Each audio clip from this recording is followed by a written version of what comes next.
Start with the Wall family. It is a longstanding tradition in Buckley to name streets in honor of individuals who have devoted years to serving our community. Tonight, we are proud to recognize. It is a longstanding tradition in Buckley to name streets in honor of. There you go. Sorry about that. Feedback were available. Tonight, we are proud to recognize Philip Wall. Bill was a dedicated and active member of the Buckley community. He served 25 years with the Buckley Fire Department, achieving the rank of captain, and was a longtime member of the Buckley Eagles. He was also a proud member of the Rainier Antique Tractor Club. That's a typo, sorry. And a familiar face at both the Buckley and Enumclaw Senior Centers, where he could often be found playing cards and bingo. Phil was well known for his love of the outdoors. He spent countless hours hunting, fishing, camping, and four-wheeling with friends and family. He had a passion for restoration, especially of antique tractors and Ford trucks, which he proudly showcased at fairs, tractor pulls, and car shows throughout the region. Philip Wall's legacy is one of service, community, spirit, and a deep love for Buckley. Tonight, we are joined by the members of the Wall family. And if you would like, please come up to the podium. I have a street sign for you.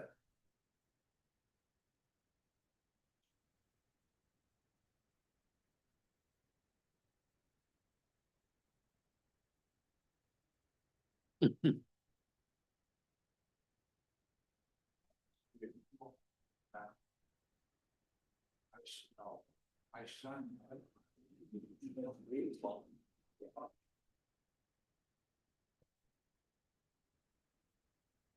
The certificate reads, in recognition of a lifetime of extraordinary dedication and volunteer service to the Buckley community, the city of Buckley proudly designates Wall Street in honor of these lasting contributions which have shaped our city. This street will serve as a permanent tribute to a legacy of generosity, service, and love for the community. And you guys would like to take photos while you're up here? Yeah, take a second.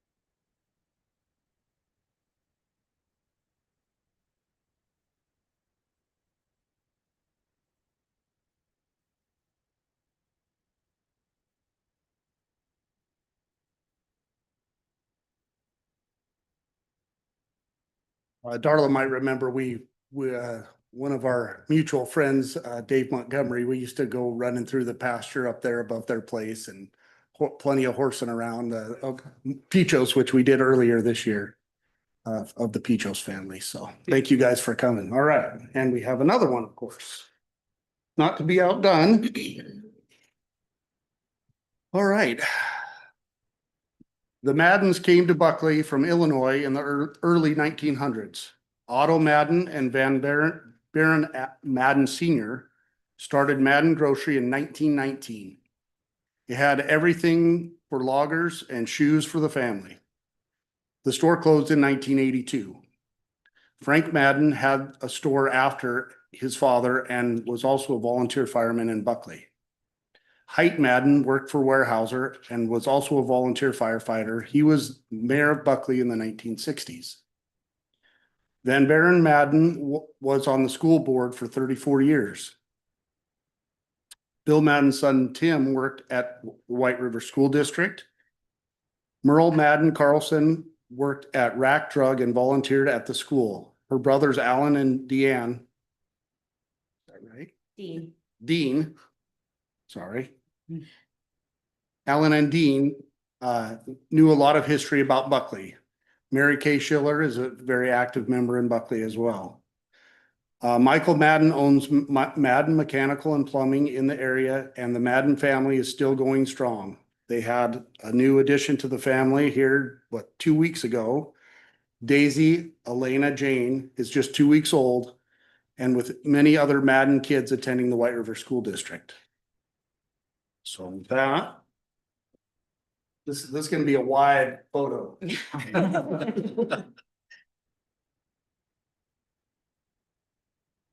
guys would like to come up with this? Or whomever, you can all come or.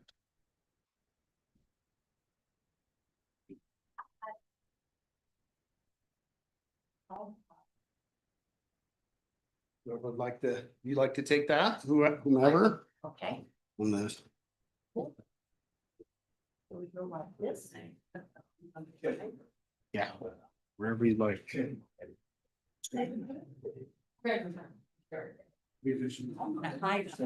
Sure, yeah. Yep. Hide in the back. Oh, it'll be over soon.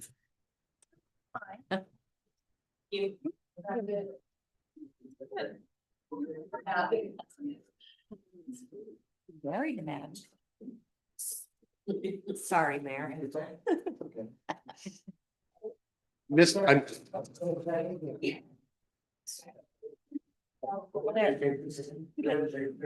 This way. Okay.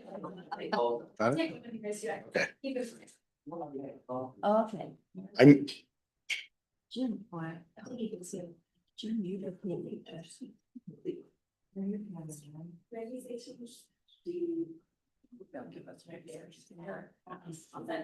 Yeah, good. I missed the second page of this. The following members of the Madden family all served as volunteer firefighters in the city of Buckley over the years, dating back as far as the early 1900s. Dean Madden, Frank Madden, Height Madden, Otto Madden, Van Madden, Vadman Jr. And then, of course, as I'm just going to steal this off the other one. The certificate reads, in recognition of a lifetime of extraordinary dedication and volunteer service to the Buckley community, the city of Buckley proudly designates Madden Avenue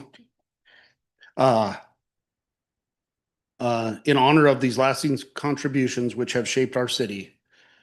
This street will serve as permanent tribute to a legacy of generosity, service, and love to this community. Thank you all. And yeah, and if you want to do photos with that in the background or whatever you guys would like to do, you guys all made the trip out here.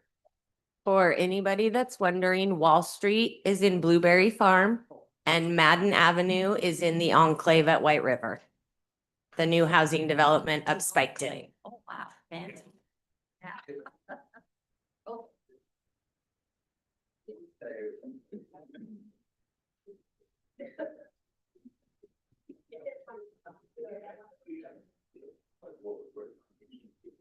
And and just real quickly, for anybody in the community or council members who don't know yet, we were also gonna do Johnson Street or Avenue, we're not sure which yet, for Pat Johnson in honor of her.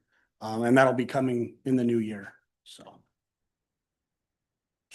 All right, and now we're moving on to the 2024 audit. Oh, and before we get into that, this is really boring stuff, but if you guys would like to stay, you're more than welcome to. You don't have to. Or can we do public comment before we do that? Do you want us, can we do public comment before in case any of them want to comment? Are you okay with that?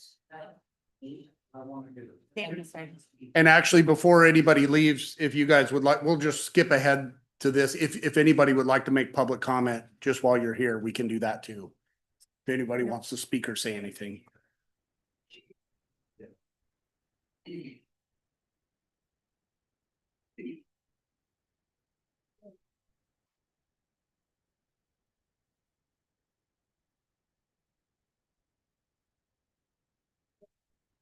Thank you, City of. Of course, Buckley. yep. Long time. So glad to have that.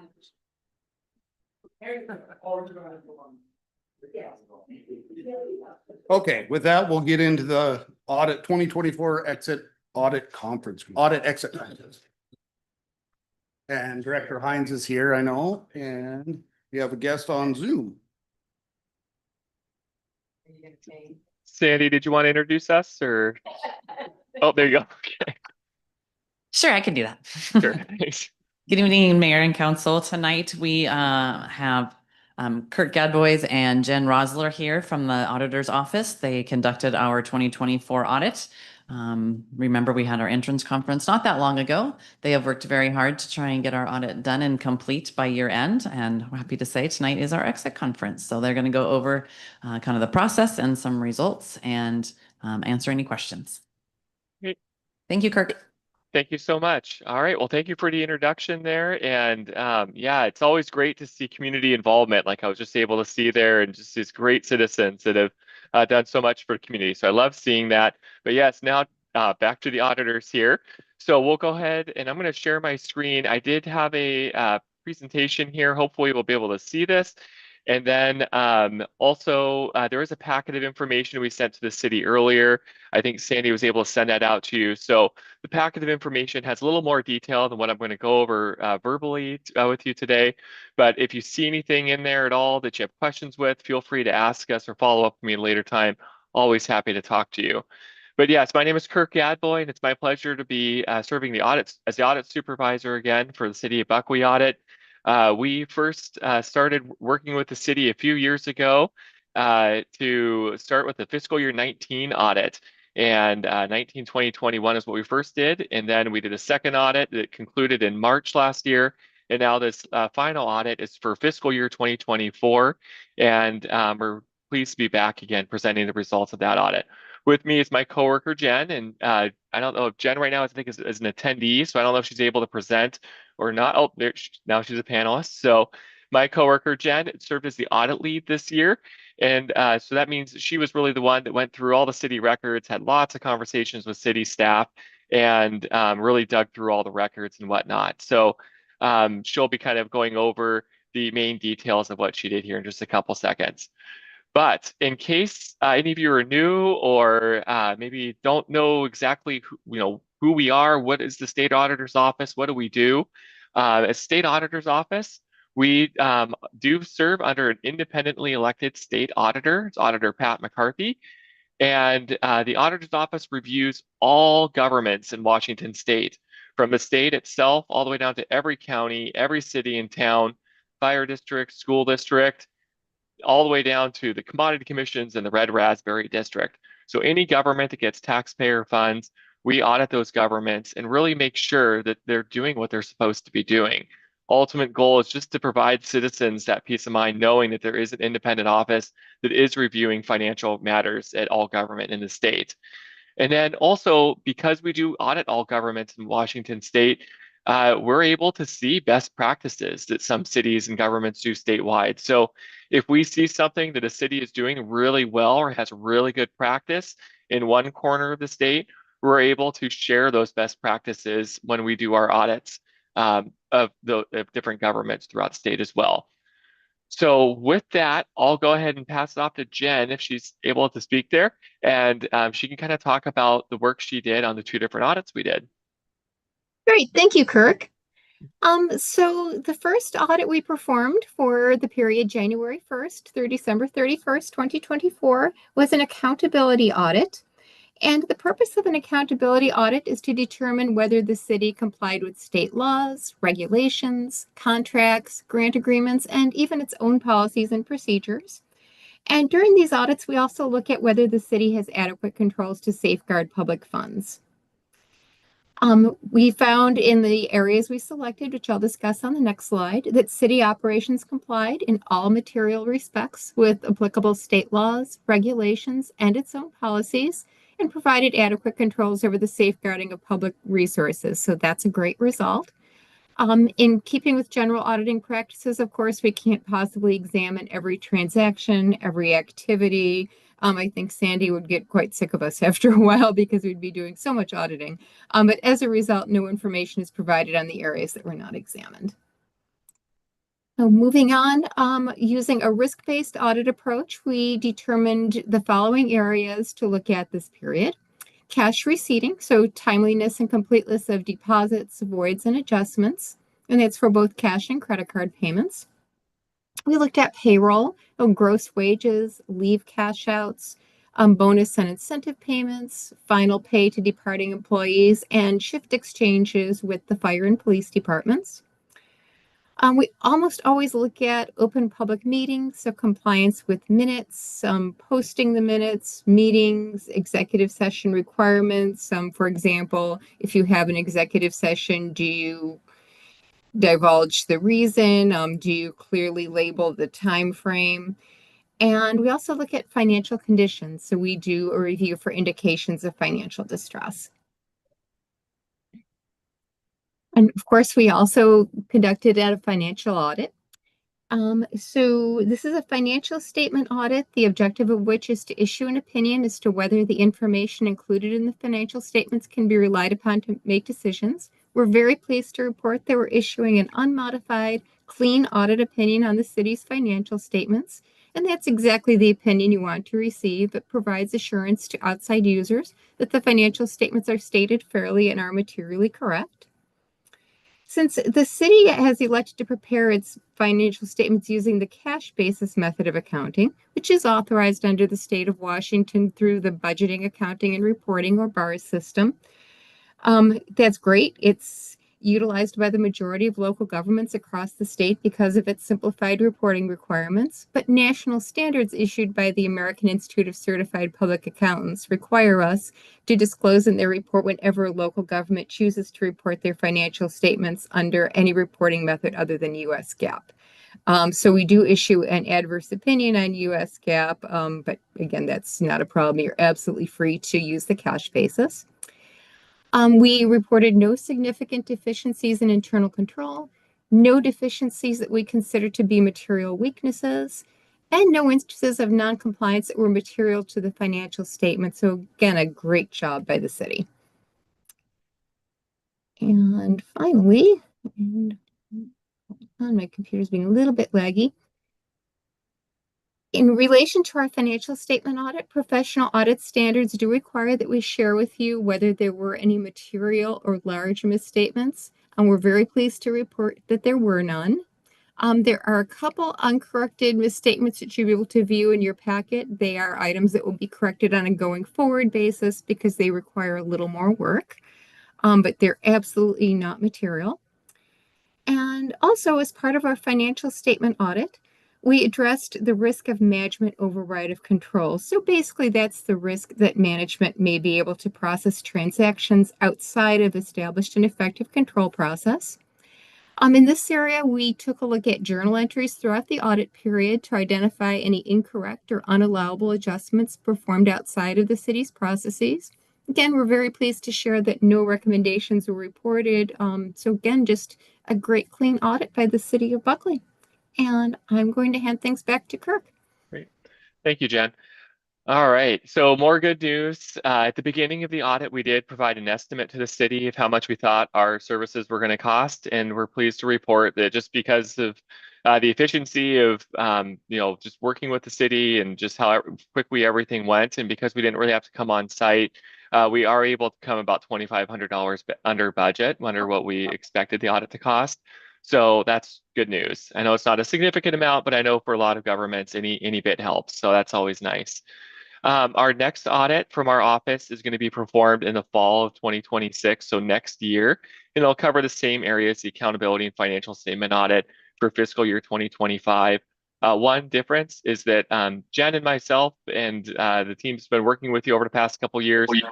We're based out of the Snohomish County area, and so next audit cycle, you'll be working with our team that's a little bit closer to your city, out of our South King County office. So a little closer by, so that way for entrances and exits and meetings and things like that, much easier to come on site and visit in person. So that'll be really good. One other couple quick things as we wrap up the audit here. We do have those draft audit reports that you have in front of you. Those have not been released on our website quite yet. We'll probably release those next week. So those will go live on our website. When those do go live, the city will, a couple key contacts of the city will get a link to a survey where you can kind of give your feedback about how the audit process went, what you liked really well, what you think could have gone better. and it just helps us improve our services going forward. So feel free to fill that out and share it amongst yourselves. It's not like a one-time use link or anything like that. Any feedback is good feedback for us. We definitely appreciate it. And with that, I mean, that's really all we have. Just lots of, good things to say. So good news reports. Really just want to thank Sandy. Just once again, very friendly, very prompt to our questions and prompt in getting back to us, everything we needed to do the audit. Just really great to work with. We've really appreciated working Sandy this last 3 audit cycles, and just really wanted to congratulate her and just acknowledge all the work she did to help get the city caught up in financial reporting. I had to take a look, and about 20 months ago is when we started this audit process for the city that went all the way back to 2019. And so in a 20-month period, we've caught up on, I think now 5 or 6 years, I think 6 years now worth of audit. So, and now you're back on the right kind of schedule. So thank you, Sandy, for all your hard work. I know it's been a lot of work on your end, and just really appreciate working with you. So that's really all we have for you. Any questions at all that we can answer, or anything that I can clarify while I'm still here? Can I say something, Mayor? Real quick? Absolutely. Thank you, Kirk, for those kind words, and for Jen too. And I just wanted to say on record a great thank you to Kirk and Jen for these last couple of years, trying to work through so many years, especially when some of those years were prior to when I was here. So trying to work through years of information that I didn't, wasn't partaking in. That they've been very patient, very helpful, and provided great guidance on getting us caught up and to where we are today. So I'm going to miss working with them next year. I understand we do need to probably move to an audit team that's a little closer, but I appreciate being able to stick with them for the last couple of years. So again, thank you so much for your guidance and your professionalism and all of your help over the last couple of years, why we got through so many years of audits. So That's right.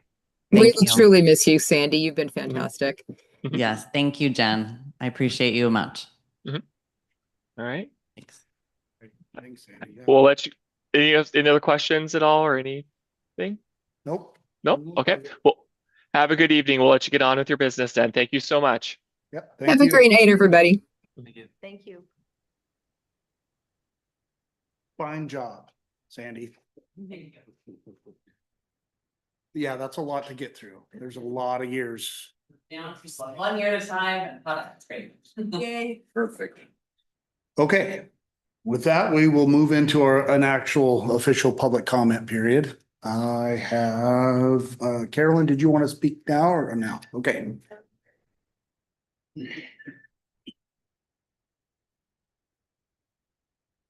Good evening, Mayor, Council. Here tonight as one of my official duties, final official duties as president of the Buckley Chamber. So we have a couple of items just to update you on. Chamber will be having its holiday / final meeting of the year at Well House at 5:30 on Wednesday, the 17th. If anyone is available, we would love to have you. Feel free to stop in. We will be electing 2 new board members at that time, a secretary and a president. I'll make sure to have the board come to the council meeting shortly after the first of the year, introduce themselves so you all get a chance to meet them and see them and talk about some of the things that they plan for next year. I wanted to just note that I'm really proud of the accomplishments of the chamber for the last few years and what we've been able to accomplish. Our membership, we are now over what was my goal of 100 members in Buckley, so I'm proud of that. Our events are growing every year, and we just received word today that we received a Pierce County Community Needs Grant sponsored by Councilmember Morrell for $25,000.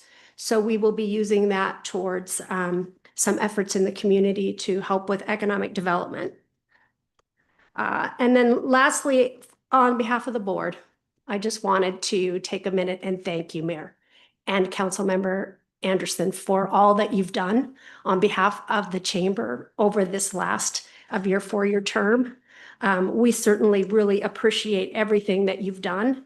And this was a pretty rough year, summer and fall, then, you know, it was a challenge. And I appreciate your constant picking up the phone and answering, and all of the council being supportive of the businesses in this community. And we certainly appreciate you. So with that, happy holidays. Thank you. Carrie. Appreciate it. Anybody else like to speak on the first go round? Yeah, please. Did you sign in? Yeah, I at the bottom, Nick. Oh, you did? Yep. Yes, sir. Hey, good evening, Mr. Mayor and the council. My name is Nick Van Maren. I'm here on behalf of IFF Local 3520. We're representing your professional firefighters here in the city. Obviously, as you know, there's the proposed amendment to the budget, and I just want to voice our support for that, and just would ask that you guys all support that as well. You know, we are looking forward to working with you guys indefinitely if in terms of improving public safety and improving the working conditions for the firefighters here that we represent in the city. But yeah, I'm just going to keep it short and sweet at that. Just here to voice our support for that approving that budget amendment. Okay. Okay. Perfect. Thank Thank you. you. Hey, anybody else like to speak? Up to 3 minutes? Okay, we'll have another chance at the end. All right. I'm gonna save the mayor's report till the end. Consent agenda. Tonight's consent agenda is approval of the minutes of the June 3rd, 2025 City Council Study Session, minutes of the June 24th, 2025 City Council Meeting, minutes of the July 1st, 2025 City Council Study Session, minutes of the September 2nd, 2025 City Council Study Session, minutes of the September 23rd, 2025 City Council Meeting, and claims and payroll. Move to approve the consent agenda. Second. All in favor? Aye. All opposed? Motion carries. You've got Mackenzie, yeah. All right, regular agenda. First item on the agenda is ordinance number 14-25, adopting the 2026 city employee salary scales. Move to approve ordinance number 14-25, adopting the 2026 city employee salary scales. Second. All right, we've got Director Hines here, and of course, Chris, if you have questions, comments, concerns about the salary scale this year, or for the coming year, I should say. Amanda. I just have clarifying questions about the COLA for exempt employees. Okay. So okay, let's see, what did I write first? Did the rise in the state minimum wage for 2026 apply to our exempt staff as well? Of the 2.8, or is that not for our staff?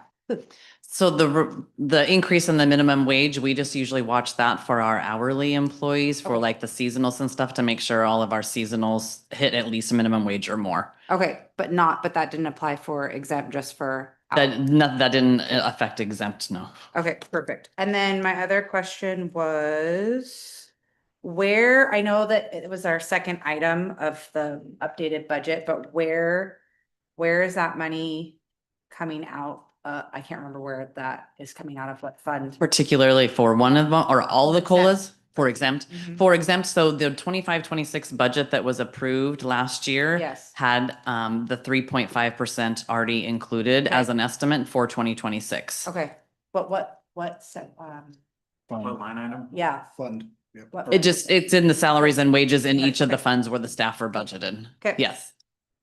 That was it. Okay. Any other questions? Nothing from Mackenzie. Anybody else? Okay, thanks, Andy. All right, this will be a roll call vote. Smith, Aye. Ferguson. Aye. Burbank. Aye. Green. Aye. Arcano. Aye. Anderson. Aye.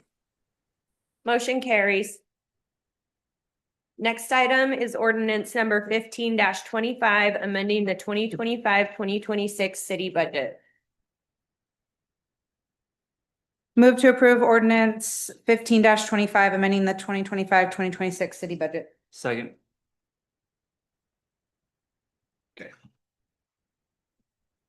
All right, Sandy's here again. Questions, comments, concerns? Ron? Well, I am a retired law enforcement officer, a former union president and a longtime executive board member on a major union. And let me stop. This is bringing in my ear. I watch Pulse Point daily. And what I cannot understand is why, and I don't know the exact number, Medic 349 or Medic 49. Why is it, unless it's a last resort from mutual aid, are we in Bonnie Lake, Sumner, Edgewood, all these other places? I'm well aware that we have full-time firefighters and they unionized. And we've got the report of this rampant overtime that has to be done. And the more I look into it and the more I see it, this is a ship that has lost its rudder and it's out of control. I am on board with America First in this country with the agenda that is currently being undertaken by this administration. And if I am America First, I'm Buckley First. I do not know why, unless it's a last resort, and I don't pretend to understand fire service, even though I've worked around them for 25 plus years on different calls. Why are we sending these medic units? And I understand the whole Crystal Mountain thing, and that's been curtailed, but now we're going all over these places and we have all this overtime. We can't afford this. We cannot, the citizens cannot afford this. It's got to be Buckley First. And we have contracts with Carbonado and Wilkeson. How are we going to, I don't see calls up there. Well, thankfully, they don't need calls. I mean, sometimes they do when I see it. Why are we out there in places last night, flooding in South Prairie? Okay, it floods in South Prairie. That's nothing new. Why are we all over the place? This overtime stacking up and it's not Buckley First. I don't understand and I'm not happy. The citizens cannot fork this over. It's got to be Buckley First. Okay. That's all. Okay. Sandy, did you, I'm kidding. Kidding. She goes head down. Anybody else on budget, anything to do with budget? That was obviously for fire. Kenny? On the police equipment reserve fund, we're going from 510,473 and then it's our revised is 466,351, and then we end it at the end of next year at 44,000. What are we buying out of that to get it that low? So the 510, so maybe I need to rewrite my chart. So the 510,000 in the revenue and other sources includes the beginning fund balance and all the revenue for the 2 years. And then the 466,351 is the expenditures for those 2 years. And so we end at 44,000. So the beginning fund balance isn't going from 510 down to 44. It's probably, I don't have my budget with me for the original adopted, but the 510 includes the beginning fund balance and 2 years worth of revenue.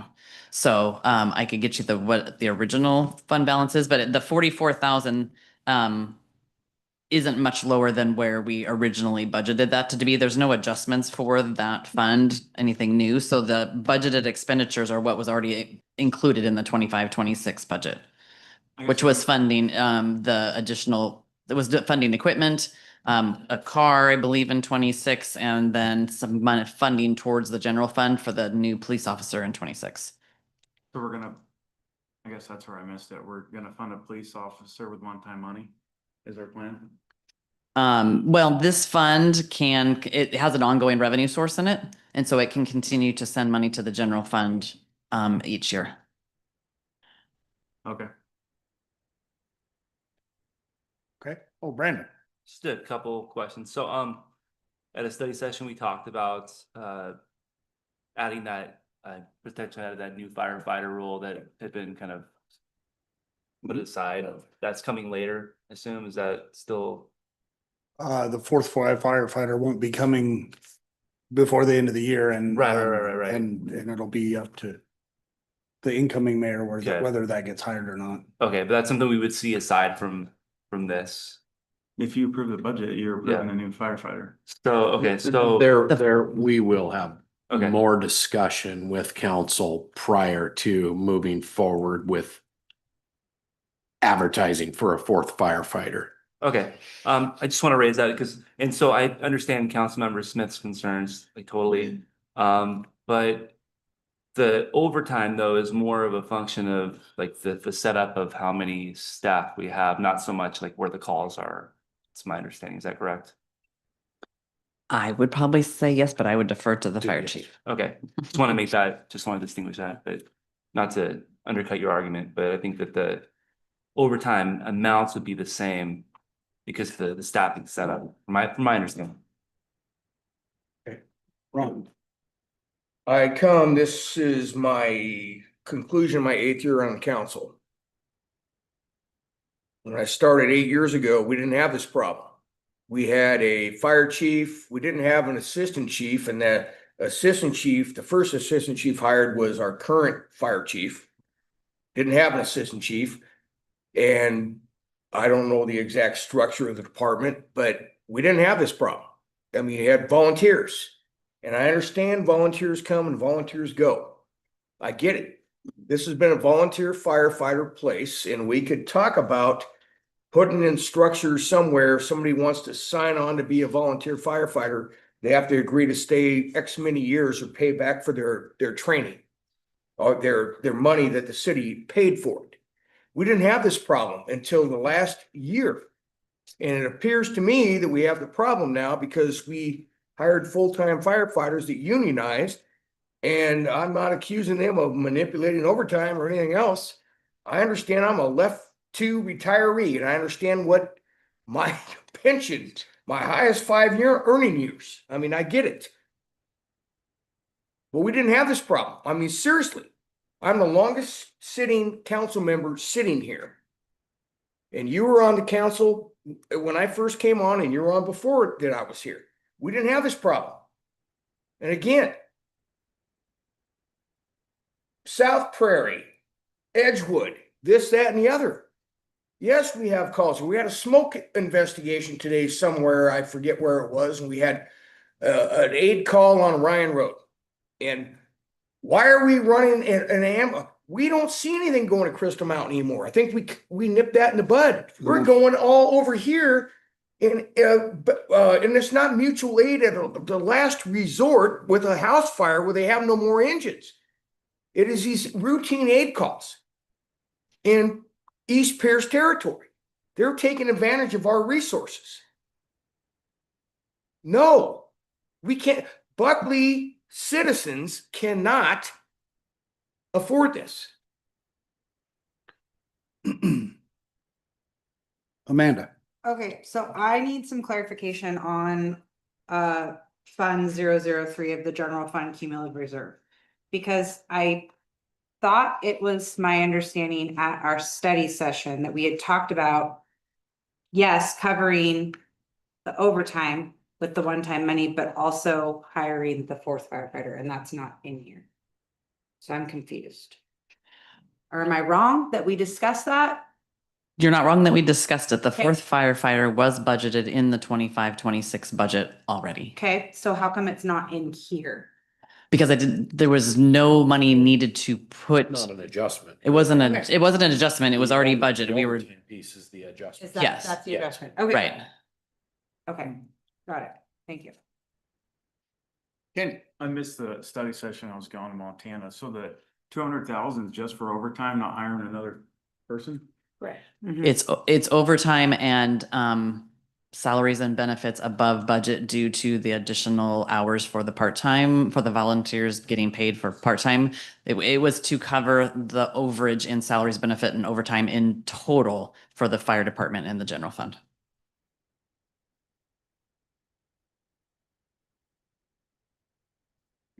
And the expectation, sorry, I should add on, and the expectation of the additional overtime for next year that we know is going to happen above the amount that we had originally budgeted. Because in 26, we hadn't budgeted any more than we originally did in 25, which I think was only like $5,000 or something small, because that historically had been what we had done. So the 200 covers the overage for this year and additional funding for overtime for next year.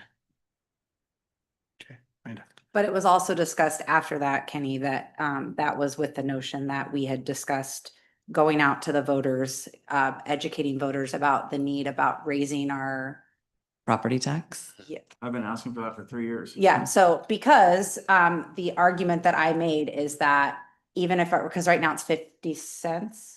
The EMS levy is 50 cents, Yeah. which is the max that it can be. So if we became a fire district, they pay $1.52, right? And none of us want to become a fire district. I don't think our town wants to become a fire district, that we would rather keep our own fire department. So educating voters about if something's going to increase, it's because we're keeping our own fire department, and they would probably be happy to pay more there to make up for the one-time pulling from the reserve, because it's that money that we're pulling is interest, right? Yes. So it's interest on top of what was already in there, but that trying to pass something to the voters has of increasing, It's the regular Right, property yes. tax levy Yeah. that would be increased.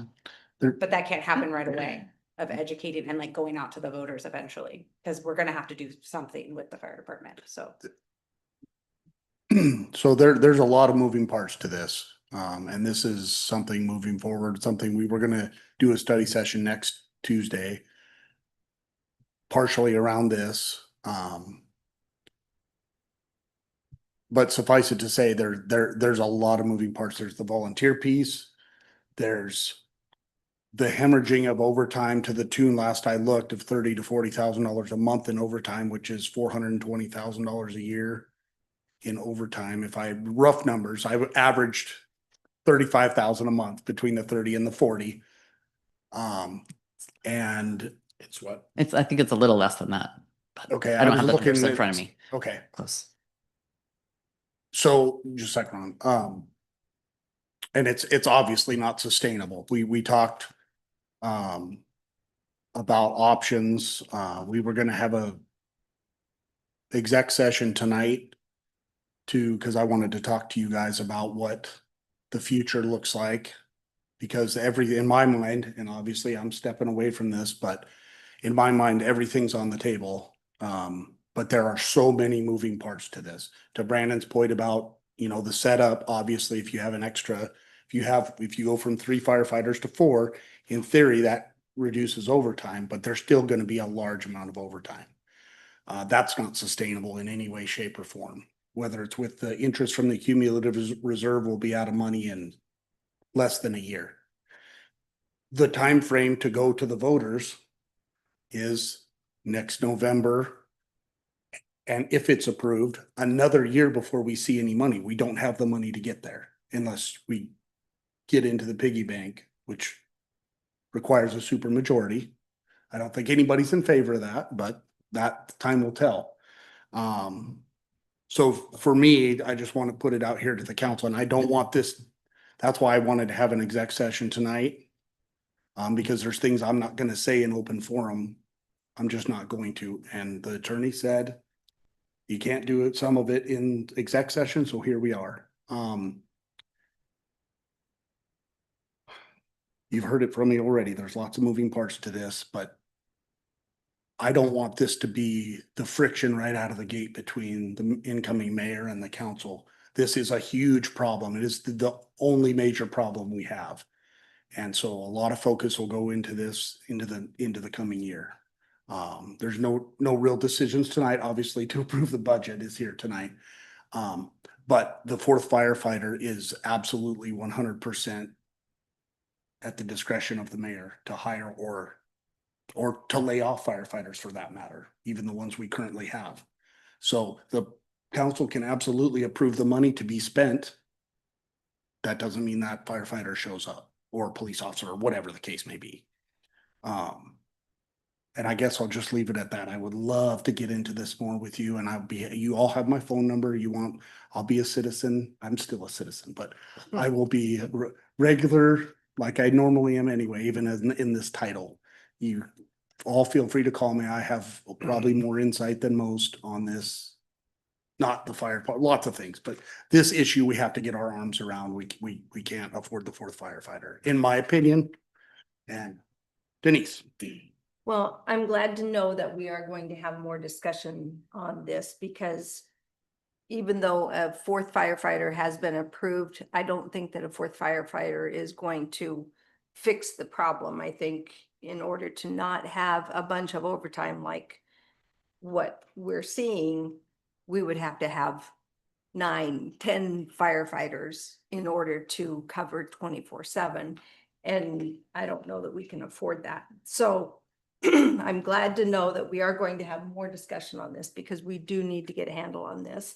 But one of my concerns too is, I know that when we hired the third one, and I had raised concerns about unionizing, and I was told that not to worry, volunteers will still utilize the volunteers.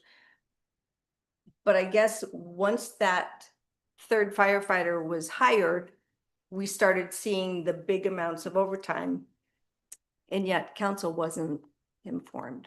And so, it just seems like it was delayed so long before even the admin finance was informed. And so I think moving forward, I think something like that should be brought to council right away. Yep, I agree. Go ahead, Chris. Keep in mind, I hear you loud and clear, but keep in mind that the city was going through an administration change during Yes. this transition as well, so. Yes, and I understand that. I'm just yeah, saying, right. I'm moving just, forward, these are things that council would like to know when we're gonna have such a deficit in the budget. And we do have to approve. I mean, we need to balance for this year. So we do have to approve this. I'm sure none of us are happy about this. But it is something that we have to do. Yep, and I would love to speak much more freely on your point about the unionization portion, because I, like Ron, like Ron, have been a pro-union person in my private life, including president and chairman of 2 different unions back to back, even when switching jobs. But I don't want to get into that. It's not my resume time.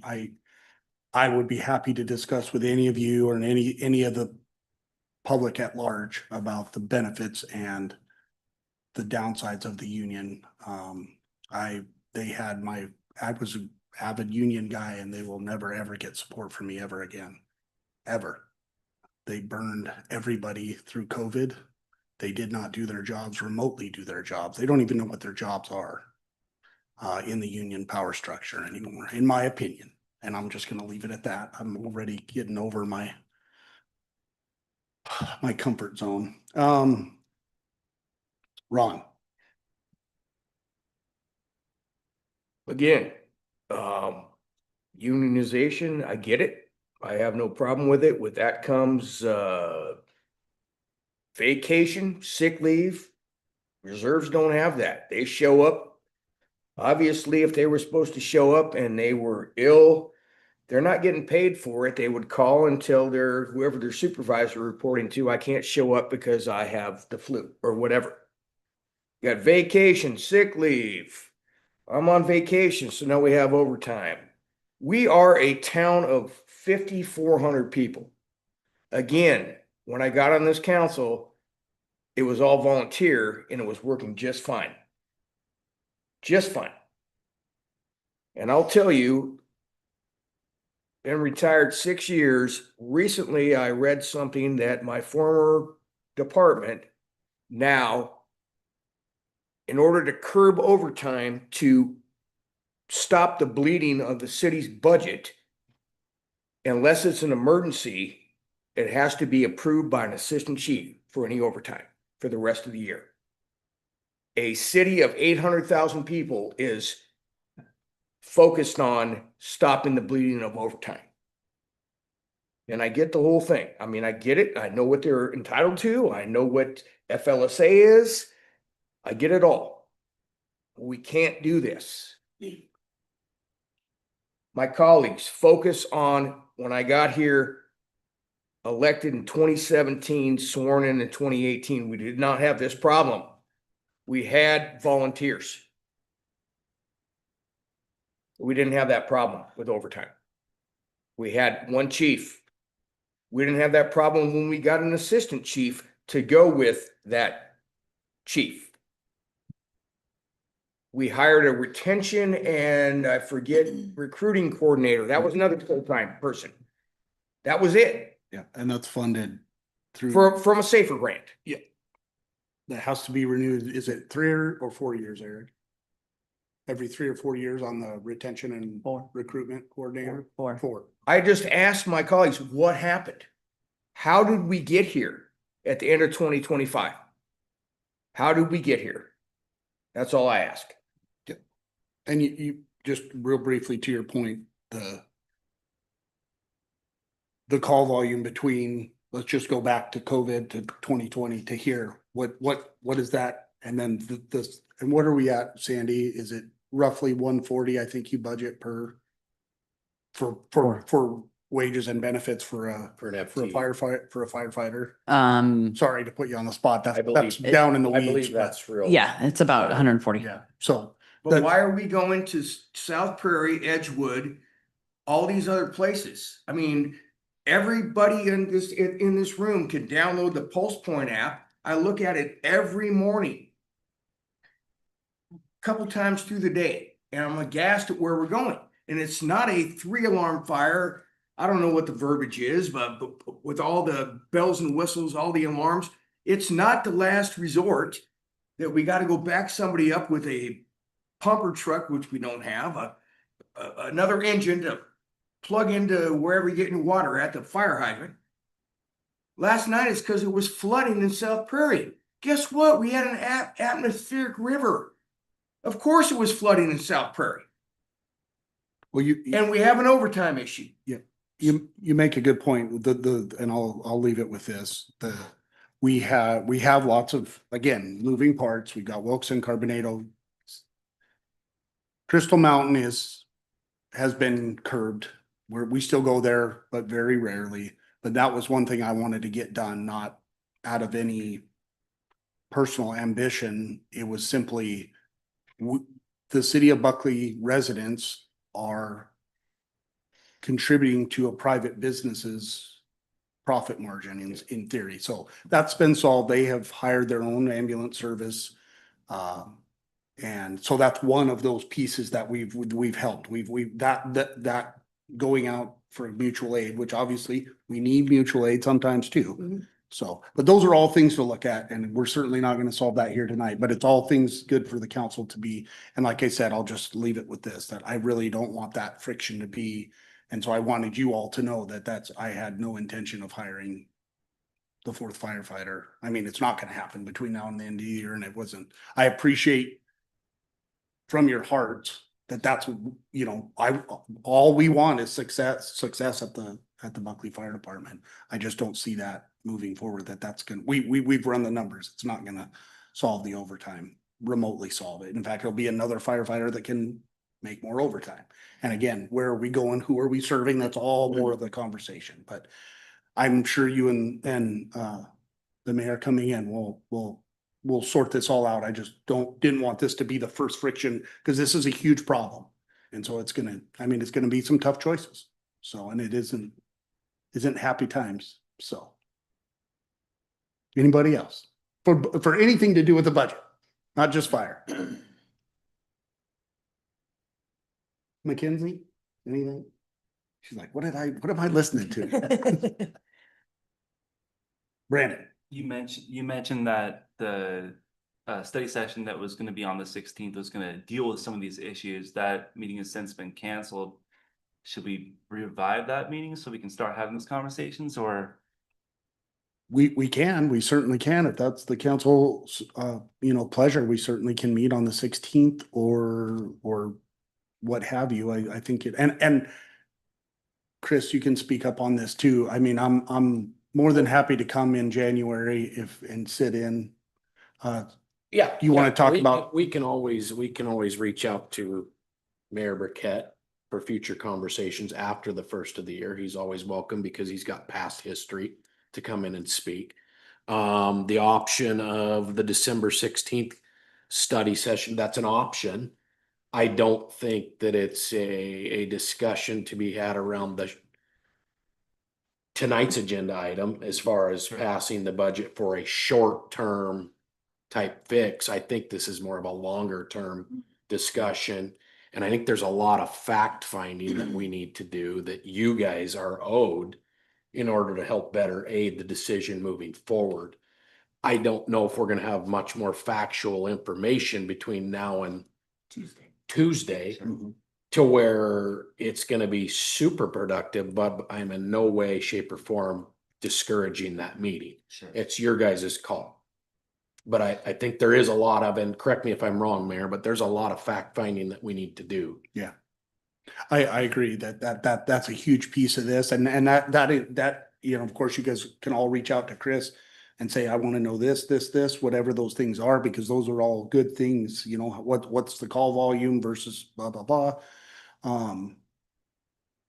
But yes, you make a great point. And Chris also talked to Phil about exec session after the first of the year and so on and Yep. so forth. So, on the legal side of things, I'll throw this out there. I didn't do any digging into this, but we also discussed, I'm not a super fan of hiring consultants.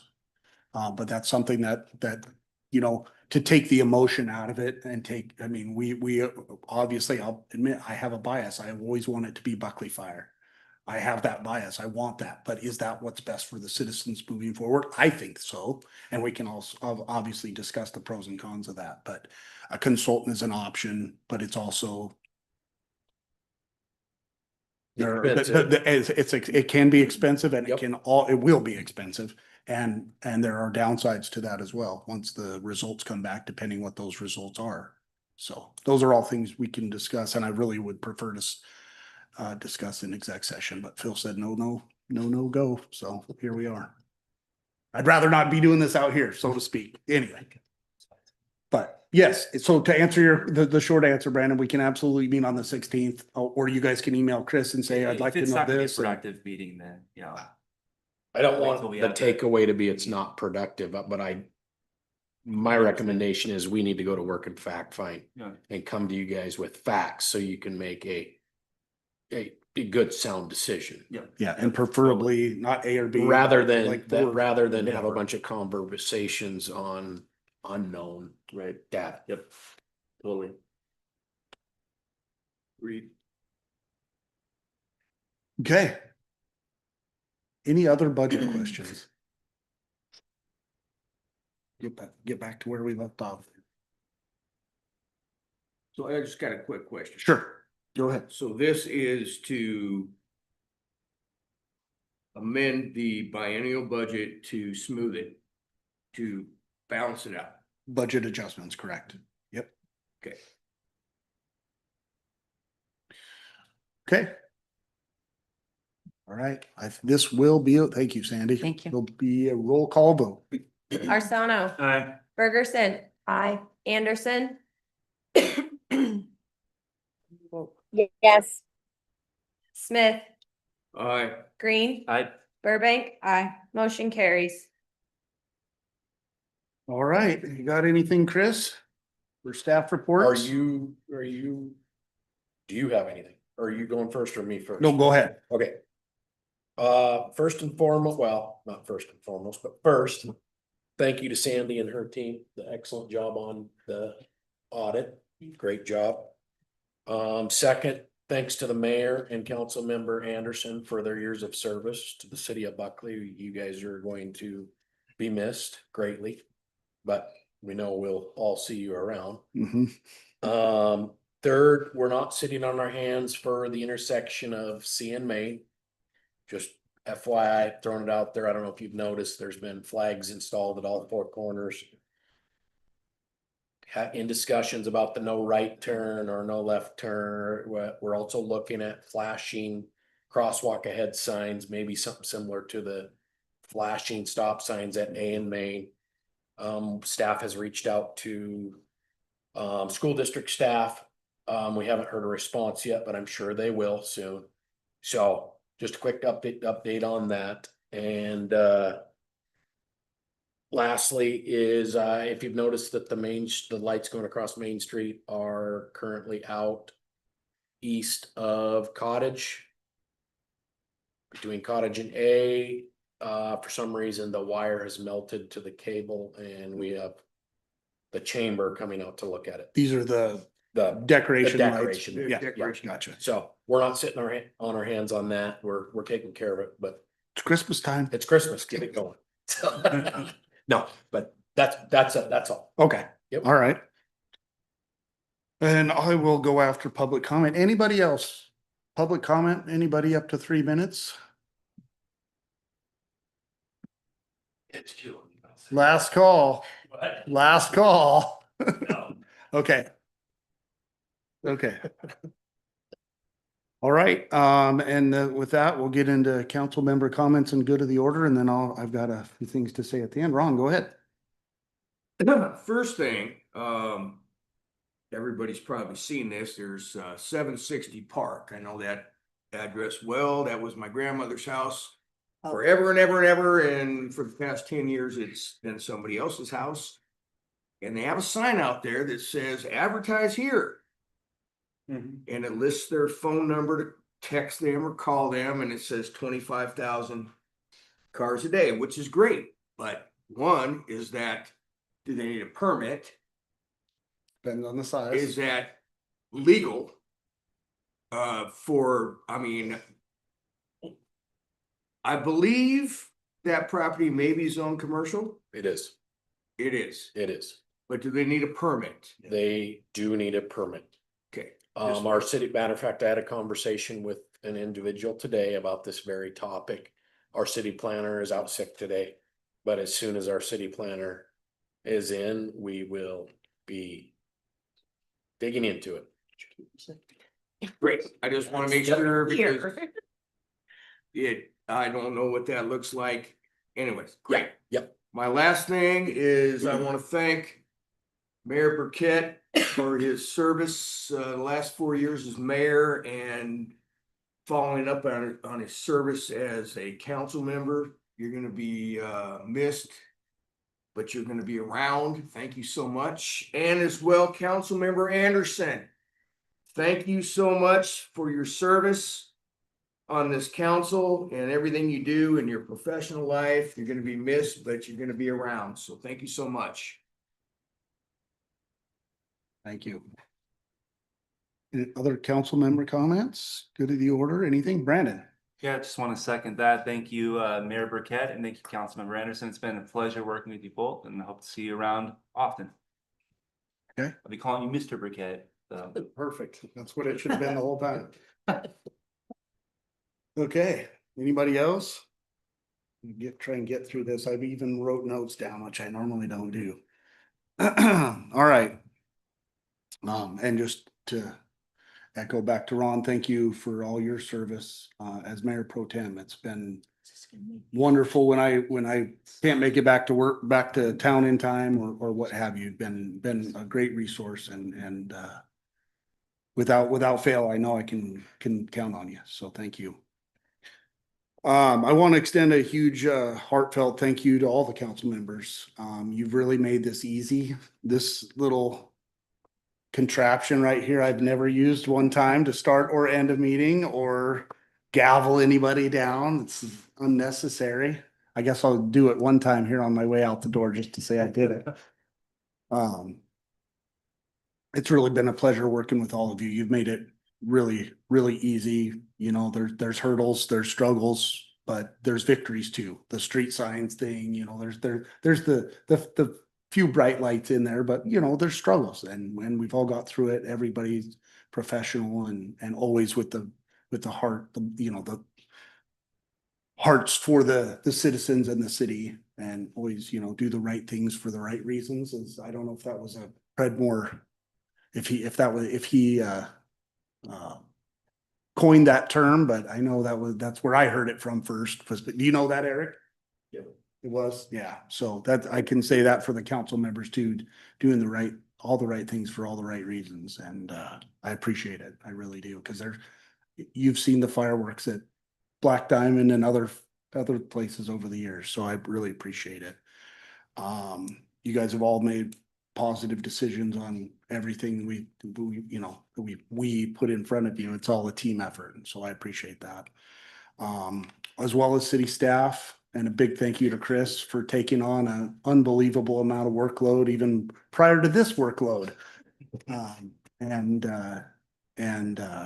really appreciate it because you're a consummate professional, and nothing a leader likes more than somebody that'll say, I don't have the exact answer you're looking for, but I'll get it for you, instead of blowing smoke or pretending. I appreciate it always.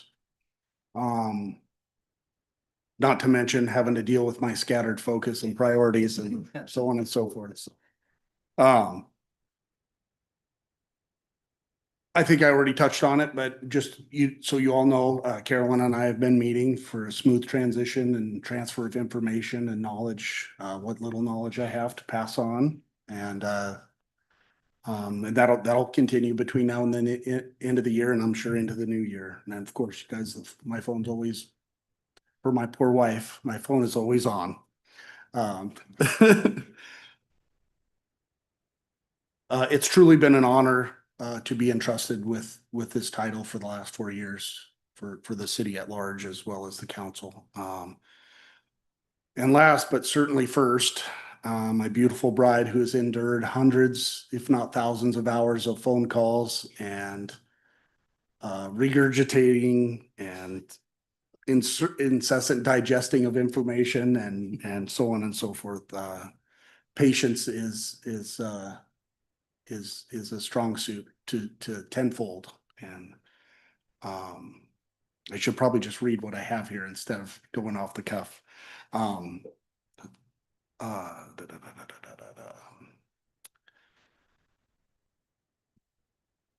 Including a very unintentional birthday surprise this year she endured as we were at Crystal Mountain for her birthday, when we'll call it an absent-minded steering wheel holder, is what we refer to them as in the trucking industry. A truck driver hit our White River Bridge on her birthday, and so turned that day upside down in a big hurry.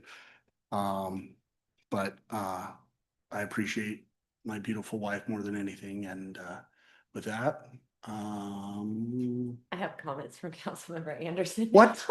Sorry, they're really Her short. time has passed. She just want to say thank you. She will come in person to tell everyone thank you and how much she's loved being on council. She said she couldn't make it in today and would have preferred to be here in person instead of over the phone. Okay. And we also need a motion to cancel the second meeting in December. Okay. Thank Thank you, Mackenzie. Okay, so we'll start with that. Anybody like? Motion to cancel the second council meeting in December. Second. All in favor? Okay. All opposed? Motion carries. All right. With that. Motion to adjourn. Yes. Second. All in favor?